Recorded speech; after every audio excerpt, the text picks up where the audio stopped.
Este máxico escenario, como é a Praza do Tapal, un dos espazos máis característicos da vila, foi o lugar escollido para acoller este concerto de película, a cargo do alumnado do grao profesional do Conservatorio Felipe Paz Carvajal, o sábado 3 de maio.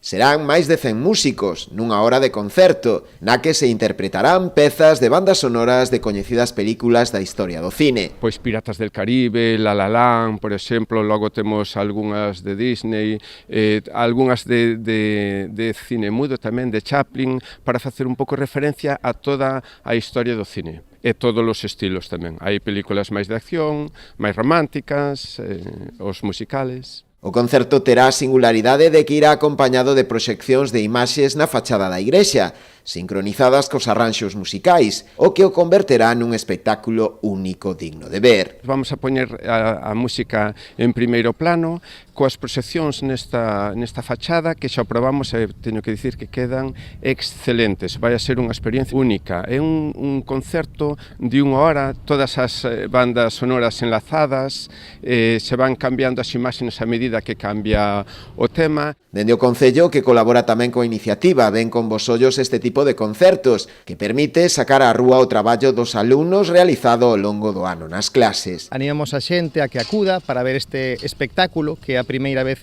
que se vai a realizar aquí en Noia, pero estamos convencidos de que vai a ser un verdadeiro éxito e que o van a pasar moi ben a xente que acuda a ele, a este acto, e tamén os músicos, por suposto que é unha experiencia diferente no que é o seu día a día.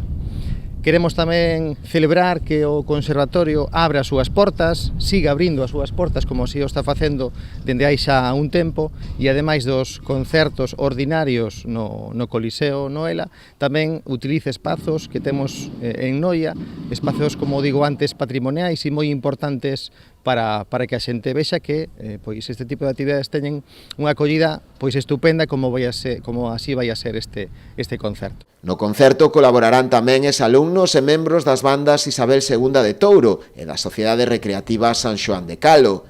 A entrada será libre ata encher a cabida.